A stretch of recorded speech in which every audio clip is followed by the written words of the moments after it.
Esta es la presentación del trabajo práctico número 2 de la materia Redes y Comunicaciones, bajo la docencia del doctor Cristian Fernando Cercuán, en el cual los autores son Máximo Gómez, Julián González y Lautaro Torres. Para comenzar con la exposición del trabajo, nos gustaría primero que nada explicar algunos conceptos claves a la hora de entender más que nada el desarrollo de la parte práctica del mismo. Comenzando por los conceptos bases de direccionamiento. Primero, dirección IPv4.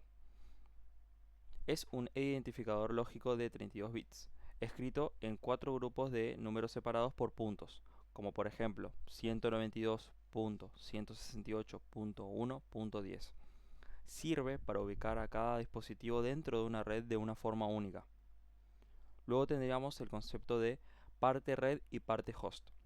Toda IP se divide lógicamente en dos. La parte red identifica a qué segmento o grupo pertenece el equipo, y la parte host identifica el dispositivo específico dentro de ese grupo. Máscaras de red. Es el valor numérico que acompaña a la IP. Su función matemática es indicarle a los dispositivos de red exactamente dónde termina la porción de red y dónde empieza la de host.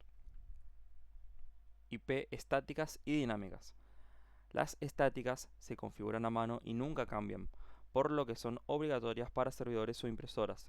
Las dinámicas son asignadas de forma automática y temporal por la red para equipos de uso general, como las PCs de los consultorios. Luego tendríamos conceptos que tienen que ver con el diseño y optimización. División en subredes.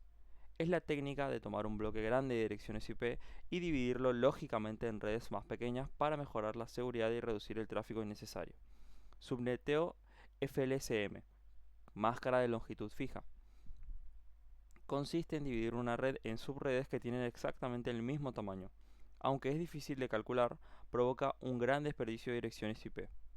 Subneteo BLSM, máscara de longitud variable. Es una técnica avanzada donde las subredes tienen distintos tamaños adaptados a la necesidad real de cada sector. Es la que usamos en este trabajo para minimizar el desperdicio de IPs. Bueno, voy a hablar de la segmentación en el hardware. Tenemos el Ethernet, el cual es el estándar tecnológico principal de las redes locales cableadas. Este define cómo se transmiten los datos a nivel físico y de enlace a través de los cables UTP de la topología. El VLAN o la red de área local virtual. Esta es una configuración lógica que permite crear redes independientes dentro de un mismo switch físico. Sirve para separar el tráfico de distintos departamentos y que no se vean entre sí. Conectividad y protocolos clave. Ruteo, enrutamiento.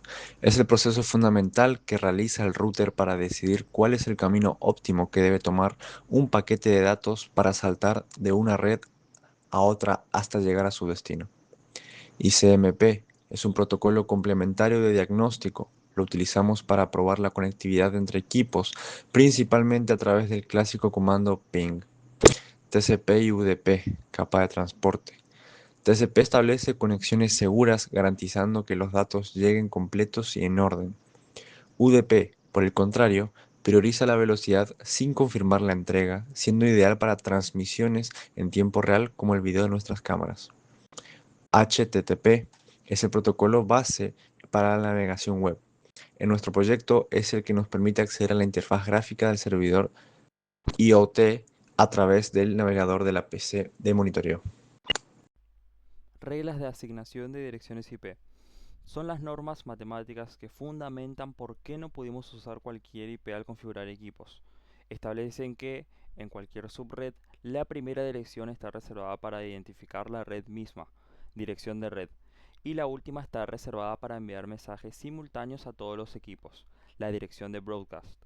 Por este motivo, esas dos direcciones jamás se asignan a una computadora. Protocolo ARP, resolución de direcciones. Es el puente fundamental entre la capa de red y la capa física. Se encarga de traducir las direcciones lógicas IP a direcciones físicas MAC de las tarjetas red. Es el protocolo responsable de que internamente los switches Cisco sepan por qué puerto exacto deben enviar los datos hacia una PC específica. CDP, Cisco Discovery Protocol. Al utilizar exclusivamente hardware de la marca Cisco en la topología, como los switches Catalyst 2960 y el router, este protocolo de capa de enlace nos resulta importante. Se ejecuta por defecto y permite que los dispositivos de red descubran automáticamente qué otros equipos Cisco tienen conectados físicamente a su lado, facilitando la administración de la infraestructura. Telnet y SSH. Capa de aplicación.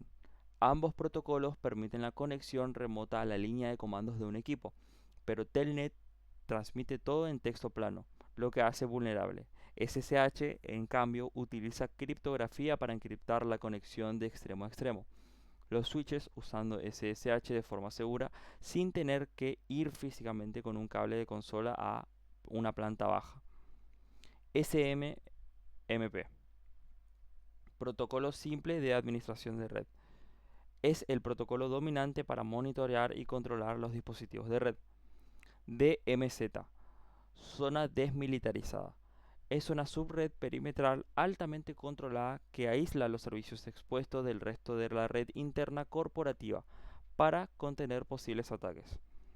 VPN, red privada virtual, permite crear túneles cifrados a través de redes públicas, otorgando a usuarios externos el mismo control y seguridad que si estuvieran conectados físicamente en la oficina. En esta parte de la exposición se va a realizar la defensa de la infraestructura de red que diseñamos y simulamos en Cisco Packet Tracer para un policonsultorio. Este proyecto no se trataba solo de conectar computadoras, sino de estructurar una red escalable que soporte el manejo de historias clínicas, un sistema de gestión centralizado y un circuito cerrado de cámaras bajo ciertas normas de seguridad. El primer obstáculo que abordamos fue el diseño lógico del direccionamiento, ya que de base tendríamos la dirección de red 192.168.1.0 con prefijo sobre 24. Si hubiésemos hecho un subneteo tradicional de máscara de longitud fija, habríamos tenido que dividir la red en bloques de igual tamaño, lo cual provocaría un desperdicio de direcciones IP, especialmente en enlaces de administración. Por lo tanto, aplicamos el método BLSM, es decir, máscaras de subred de longitud variable. Esto nos permitió tratar a nuestra red principal como un bloque y cortarlo en porciones del tamaño exacto que exigía cada departamento. Identificamos los dominios de colisión, agrupamos los dispositivos en 4 redes virtuales o VLANs. Para la VLAN 10, que soporta todo el tráfico de datos de consultorios, admisión y servidor principal, relevamos un total de 30 equipos. Aplicando la fórmula matemática de 2 elevado a la n menos 2, determinamos que necesitábamos tomar prestados 6 bits de la porción de host. Esto nos desplazó la máscara por defecto a un prefijo sobre 26, modificando el último octeto a 192 en decimal. Esto nos generó un salto de red de 64 direcciones, dejándonos 62 IPs útiles, un margen perfecto para futuras expansiones. Repetimos este proceso de manera decreciente para el resto de las áreas. Para la VLAN 20 de impresoras, que requería 23 equipos, la matemática nos arrojó una máscara sobre 27, lo que equivale a un salto de 32 direcciones. Para la VLAN 30, dedicada exclusivamente al circuito de videovigilancia, necesitábamos conectar 8 cámaras. Ajustamos el bloque con una máscara sobre 28, dándonos 14 IP útiles y un salto de 16. Finalmente, para la VLAN 99, que es nuestra red de gestión para administrar los 4 switches, aplicamos la máscara más restrictiva posible para este caso, un prefijo sobre 29, que nos entrega exactamente 6 direcciones útiles. Con toda la arquitectura resuelta, pasamos a la capa física en el simulador. Para emular la infraestructura real de clínica, dividimos el departamento entre planta baja y primer piso. En la capa de acceso, implementamos switches Cisco Catalyst de la serie 2960. La elección de estos equipos se debe a su fiabilidad para concentrar las conexiones finales. Todo el cableado horizontal hacia las computadoras, impresoras y cámaras se realizó con un cableado UTP directo. Por otro lado, para el backbone o columna vertebral de la red, utilizamos cables cruzados para interconectar los switches entre sí y enlazarlos al router Cisco central, ubicado en la sala principal de telecomunicaciones. Hasta acá tendríamos hecho el hardware, pero lógicamente es un lienzo en blanco. A continuación, mi compañero seguirá explicando todo lo que sigue a través del tráfico interno de los equipos. Lo que nosotros hicimos a continuación fue ingresar a la interfaz de la línea de comandos de cada switch y construir nuestra base de datos VLAN. Posteriormente, realizamos la asignación estática de puertos. Evaluamos a qué dispositivo final iba conectado cada puerto Fast Ethernet y lo configuramos con el comando switchport mode access, obligándolo a pertenecer a una sola red. Un ejemplo de esto es el puerto 6 que conecta una cámara quedó anclado a la VLAN 30 de vigilancia. Esto nos permitió que, aunque físicamente compartan el mismo switch, estos estén lógicamente en diferentes universos. Así entonces no podrían verse ni interferirse. Una vez hecho esto, ¿cómo hicimos que los datos de los 4 VLANs distintas crucen por el mismo cable naranja hacia el puerto de arriba o hacia el router? Para ello, lo que hicimos fue tomar los puertos Gigabit Ethernet que unen la topología y los configuramos en modo troncal. Esto activó la encapsulación bajo el estándar IEEE 802.1Q. En términos simples, este protocolo le inyecta una etiqueta de 4 bytes a la trama Ethernet original, marcando a qué VLAN pertenece el paquete antes de que viaje por el cable principal, permitiendo que el switch del otro extremo sepa exactamente a quién debe entregarlo. Y ese etiquetado es lo que hace posible la magia en la capa 3. Hasta ahora nuestras redes estaban tan aisladas que una PC de administración no podía enviar un documento a la red de impresoras. En lugar de gastar 4 puestos físicos para el router, uno para cada VLAN, aplicamos la técnica de router on a stick. En el router central encendimos la interfaz física Gigabit Ethernet que mira hacia la LAN, pero la dejamos sin IP.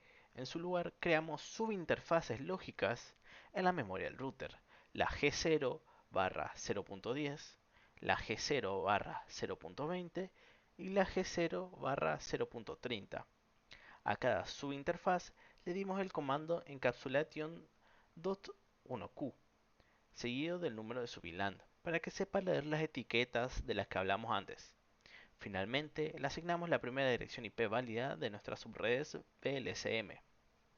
Al encender esto, esas direcciones IP se convirtieron en el default gateway o puerta de enlace de todos los equipos. Ahora, cuando un consultorio quiere imprimir, la computadora le manda el paquete a la MAC del router. El paquete sube por el enlace troncal etiquetado como VLAN 10. El router le saca la etiqueta, consulta su tabla de enrutamiento, le pone una etiqueta de la VLAN 20 y lo empuja hacia abajo rumbo a la impresora. El enrutamiento inter-VLAN quedó operativo. Sin embargo, como administradores de red, sabemos que la comunicación total es el peor enemigo de la ciberseguridad. Para garantizar el circuito cerrado de cámaras fuera accesible para empleados comunes, diseñamos una arquitectura de seguridad y montamos el servidor IoT, el cual les explicará mi compañero a continuación. El requerimiento de la clínica establecía que el sistema de vigilancia debía ser monitoreado exclusivamente desde el despacho de informática, para asegurar que ninguna PC de un consultorio pudiera acceder a la IP de las cámaras. Nuestra primera línea de defensa fue perimetral y operó en el router. Allí programamos una lista de control en el acceso estándar, la ACL100. La lógica de esta línea fue actuar como un filtro de aduana. Aplicamos con el comando out en la subinterfaz de vigilancia la regla que permite explícitamente el paso de los paquetes cuyo origen sea la IP de la PC de monitoreo, la 192.168.1.30, y la IP de nuestro servidor. Al final de la lista, como dicta la regla de oro de las ACL, programamos un deny descartando automáticamente cualquier paquete que provenga de otra IP de la clínica. Pero durante nuestras pruebas de instrucción descubrimos que un vector de ataque interno, una vulnerabilidad clásica de capa 2 como la PC de monitoreo, las computadoras de consultorio y el servidor residen físicamente en la misma VLAN 10 de datos. Su tráfico no necesita pasar por el router para comunicarse entre sí, simplemente viaja por los switches. Por lo tanto, nuestra ACL del router jamás iba a detener a un empleado que intentara entrar a la IP del servidor desde su consultorio.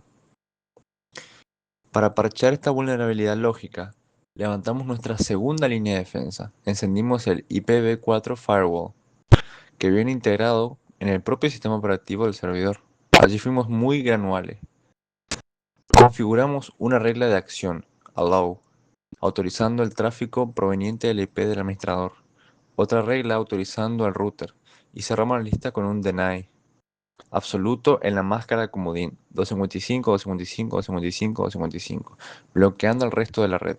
De esta forma, el servidor quedó completamente blindado contra ataques horizontales dentro de su propio VLAN. Habiendo asegurado la red, procedimos a configurar los servicios de la capa de aplicación, es decir, la capa 7. Designamos a nuestro servidor central como Registration Server para el ecosistema de Internet de las cosas.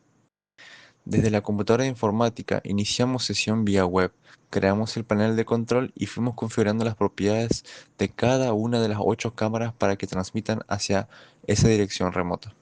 Como pueden apreciar en la pantalla, logramos un centro de monitoreo en vivo. Si simulamos que un paciente, un intruso, pasa por un pasillo, el sensor de la cámara se activa. Esa señal viaja por el switch, etiquetada como VLAN 30, sube por el tronco principal, el router evalúa la ACL y aprueba el paso. Y finalmente entra al servidor superando el firewall. Todo en milisegundos, para mostrar la lenta en el monitor de informática. Para concluir nuestro trabajo, ejecutamos una auditoría final de conectividad usando el protocolo ICMP. Realizamos pings desde estaciones no autorizadas hacia las cámaras y el servidor, obteniendo exactamente los mensajes de error que buscábamos. Destination Net Unreachable por parte del router y Request Timeout por parte del servidor. Luego repetimos las pruebas desde la estación de monitoreo obteniendo las respuestas de eco perfectas. En resumen, logramos diseñar, direccionar, enrutar y asegurar una infraestructura compleja de red superando todas las restricciones impuestas por el caso de estudio. Muchísimas gracias.